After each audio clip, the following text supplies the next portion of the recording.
Good morning, class 11th. I am Aisha Gaur from Galaxian International School, and today we're gonna discuss about difference with halogens. तो इससे पहले हमने hydrogen की properties पढ़ी थी, कुछ जो सिमिलर थी, जो रिजेम्बलेंस दे रही थी हैलोजेंस के साथ। अब हम लोग क्या करेंगे, डिफरेंस पढ़ेंगे। ठीक है, तो सबसे पहले इलेक्ट्रोनेगेटिव। ठीक है, तो क्या होता है कि जैसे आपका फ्लोरीन है, ठीक है, ऑक्सीजन है, एंड आपका नियोन है, एंड क्लोरीन है, ये सारे के सारे बहुत ज़्यादा क्या होते हैं, आपके इलेक्ट्रोनेगेटिव होते हैं। हाइड्रोजन भी होता है, बट एज़ कम्पेयर टू इनकी नेगेटिविटी ये इतना ज़्यादा क्या नहीं होता, आपका नेगेटिव नहीं होता है। अगर हम बात करें नेचर्स ऑफ ऑक्साइड की, तो H2O आपको पता ही है कि पहले भी आपने पढ़ा है कि जो ऑक्सीजन है, सॉरी जो हाइड्रोजन है वो ऑक्सीजन के साथ क्या बनाएगा, एक न्यूट्रल ऑक्साइड बनाता है, जो कि क्या होता है, वाटर क्या होता है आपका pH क्या होता है, वो न्यूट्रल होता है। ठीक है, लेकिन यहाँ पर जब ऑक्साइड ऑफ Cl बनते हैं तो आपको पता है Cl क्या काइंड ऑफ हैलोजन है। ठीक है, एंड वो आपका क्या बनाता है, एसिड्स बनाता है। ठीक है, एब्सेंस ऑफ अनपेयर्ड, ठीक है, पेयर ऑफ इलेक्ट्रॉन। अगर एब्सेंस होता है, देखो फ्लोरीन में देखो 7 प्रेजेंट है, ये क्या है, लुईस डॉट स्ट्रक्चर बनाया हम लोगों ने, उसमें क्या है कि आपके 1 2 3। ठीक है, अगर ये वाला थर्ड वाला जो आपका एक है वो जाके किसी के साथ रिएक्ट भी करेगा, still it is left with 3 unpair electrons. लेकिन जो आपका हाइड्रोजन होता है उसके पास एक भी अनपेयर इलेक्ट्रॉन नहीं होता है। ठीक है, साइज ऑफ एटम की बात करेंगे अगर हम, तो देखो हाइड्रोजन का साइज़ कितना छोटा है, एंड आपका जो हैलाइड आयंस होता है उनका साइज़ क्या होता है, बहुत ज़्यादा बड़ा होता है। एंड जो एक तीसरा है जो कि इसमें बहुत ज़्यादा इंपॉर्टेंट है, जो कि दोनों में कॉमन है, वो क्या है, एब्सेंस ऑफ न्यूट्रॉन की एब्सेंस है यहाँ पर। ठीक है, all other elements have proton neutron present but except hydrogen का क्या होता है, आपका प्रेजेंट नहीं होता है उसमें। ठीक है, हाइड्रोजन में न्यूट्रॉन प्रेजेंट नहीं होता है। लेकिन जब हम बात करते हैं आइसोटोप्स ऑफ हाइड्रोजन की, तो उसमें आपके न्यूट्रॉन प्रेजेंट होंगे। तो इससे पहले अगर आप आइसोटोप्स की बात करें तो आप मास, एटॉमिक नंबर के बेसिस पे क्या दोगे, उसकी एक डेफिनेशन दोगे। But here we are discussing more about protons and neutron, तो हम उसके बेसिस पे आइसोटोप्स की क्या देंगे, आपका डेफिनेशन देंगे। तो ये उस तरीके के क्या होता है, सम नंबर, मतलब जिसमें कि same number of proton but different numbers of neutron होते हैं। ठीक है, आइसोटोप्स वो होते हैं जिनमें same number of proton but different number of neutron होते हैं। तो जैसे ये है प्रोटियम, ठीक है, ड्यूटेरियम, ठीक है, एंड ट्रिटियम। इसमें क्या है, देखो आपका ऊपर वाला क्या होता है, ऊपर वाला आपका होता है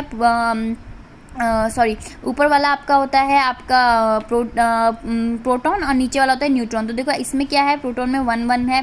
ठीक है, यहाँ पे न्यूट्रॉन में क्या है, 2 1। ऊपर वाला क्या आ गया आपका, ये आपका न्यूट्रॉन। ठीक है, देन इसके बाद 3 1। तो न्यूट्रॉन की क्या हो रही है, बार बार देखो हर उसमें केसेस में क्या हो रहा है कि आपकी न्यूट्रॉन की वैल्यू क्या हो रही है, बढ़ रही है या घट रही है। ठीक है, अब अगर मैं मतलब कि अगर मैं कंपैरिजन करती हूँ आपका आइसोटोप्स ऑफ हाइड्रोजन का, तो इनकी प्रॉपर्टीज़ है। सबसे पहले तो यही होगी न्यूट्रॉन के बेसिस पे कि आप डिफ्रेंशिएट बोलोगे, लिखोगे, वो मैंने आपको ऊपर ही लिखवा दी, तो that's why I haven't added it here, but you have to add it here. Okay, तो क्या है, रिलेटिव अबेंडेंस। अगर मैं देखूँ, मात्रा देखूँ सबकी, ठीक है, कितनी क्वांटिटी है, तो 99.985% है आपकी प्रोटियम की। ठीक है, ड्यूटेरियम की देखो थोड़ी कम है, 0.015%, और आपकी ट्रिटियम की देखो कितनी कम है, ठीक है, 10⁻⁻15। तो दिस इज़ वेरी लो। ठीक है, देन रिलेटिव एटॉमिक मास की बात करेंगे तो इसका कितना होगा, 1 पॉइंट, ठीक है, इसका 1 पॉइंट समथिंग है, 2 पॉइंट समथिंग है। थर्ड सबसे ज़्यादा मास किसका है, रिलेटिव एटॉमिक मास ट्रिटियम का। ठीक है, देन इसके बाद रेडियो एक्टिव की बात करते हैं। बेटा radio active is very ऑफनली asked question कि रेडियो एक्टिव बताओ, क्योंकि ये वैल्यूज़ क्या है, ये स्टैटिक वैल्यूज़ है, ये इतना ज़्यादा कोई भी याद नहीं करता है, but you have to learn this. ठीक है, रेडियो एक्टिविटी स्टेबिलिटी की बात करेंगे तो ये क्या है, ये नॉन रेडियो एक्टिव है, ये भी नॉन रेडियो एक्टिव है, और ये क्या है आपका ट्रिटियम ही क्या होता है, सिर्फ आपका रेडियो एक्टिव होता है। तो this is a very important property and you have to remember this, like मतलब कि बाय योर हार्ट, बिकॉज अगर आपने ये याद नहीं करा तो क्या होगा कि आपके क्वेश्चंस बनेंगे। ठीक है, कंपैरिजन में 3 मार्क्स के क्वेश्चन इसी तरीके से आते हैं, आइसोटोप्स ऑफ हाइड्रोजन बताओ एंड देन उसका कंपैरिजन बताओ। ठीक है, विद इट्स डेफिनेशन, तो आइसोटोप की डेफिनेशन ही विद द कंटेंट। ठीक है, रेफर कौन सी करनी है, प्रोटॉन एंड न्यूट्रॉन वाली। Are you getting my point. ठीक है, तो इस वीडियो को देखेंगे आप तो आपको यहाँ पर क्या पता लग जाएगा कि जो आपका ये एक सिमिलैरिटीज़ एंड डिसिमिलैरिटीज़ वाला कॉन्सेप्ट चल रहा था अभी तक हमारा, किस चीज़ को लेकर, हाइड्रोजन को लेकर, with group 1 that is alkali metal, and with group 2 जो कि क्या है आपके हेलोजेंस हैं उनके बेसिस पे, तो अब वो कंप्लीट होता है यहाँ से। And this is your next, ठीक है, दिस इज़ योर नेक्स्ट आपका जो प्रिपरेशन है, ठीक है, किस तरीके से हम क्या बनाते हैं डाई हाइड्रोजन बनाएंगे, तो उसकी ये प्रिपरेशन दी गई है। तो देखो एवरीथिंग जो भी हम बनाते हैं वो 2 वेज में बनाते हैं। एक होता है उसका कि मतलब in a small scale and then in a large scale. तो यहाँ पर भी हम वही कर रहे हैं, एक स्मॉल स्केल में बना रहे हैं और एक लार्ज स्केल में हम क्या बना रहे हैं, आपके प्रिपरेशन करें डाई हाइड्रोजन का। तो reaction of acid with metal में देखेंगे तो क्या है आपका, यहाँ पर देख सकते हैं कि पहले एसिडिक वे में बनाएंगे, फिर बेसिक के साथ बनाएंगे, then this is the chemical production, ठीक है, कमर्शियल प्रोडक्शन मतलब मास प्रोडक्शन होगा यहाँ पर।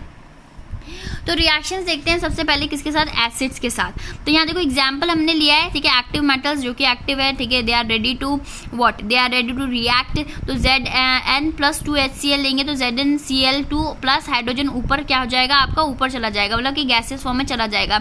Fe2HCl की बात करेंगे तो FeHCl2 में क्या होगा आपका मतलब कि जब हम इनको रिएक्ट कराएंगे तो आपका क्या बनेगा FeCl2 और उसका हाइड्रोजन फिर ऊपर, फिर मैग्नीशियम के साथ करेंगे Mg, ठीक है, HnSO4 के साथ इसकी रिएक्शन कराएंगे विच इज एसिड, एंड इसके बाद वो क्या बनेगा MgSO4 प्लस H2 क्या कर देगा, लिबरेट कर देगा यहाँ से, ठीक है, ऊपर की तरफ मर्ज करा देगा, जो कि आपका देखो यहाँ पर ये क्या बन रहा है, आपके सॉल्ट्स बन रहे हैं, क्या बन रहा है यहाँ पर, सॉल्ट बन रहा है आपका, ठीक है। एक्टिव मेटल को जब एसिड के साथ आप कराते हैं तो सॉल्ट बनता है, एंड देन बाय प्रोडक्ट में H2O डाई हाइड्रोजन जो कि क्या हो जाता है आपका, रिमूव हो जाता है। कहाँ पर रिमूव हो जाता है, अर्थ पे, ठीक है, एटमॉस्फेयर पे, सॉरी, ठीक है। तो क्या होगा ये, अब आप इसको एटमॉस्फेयर से अगर आपको उसको सेव करना है तो व्हाट यू गोना डू, जिस बीकर में बना रहे हो उसके ऊपर आपको एक लिड लगा देना और एक पाइप से छोटा सा होल कर देना जहाँ से सारी की सारी गैस आपकी किसी सिलेंडर में जाके मतलब कि सिलेंडर में चली जाए।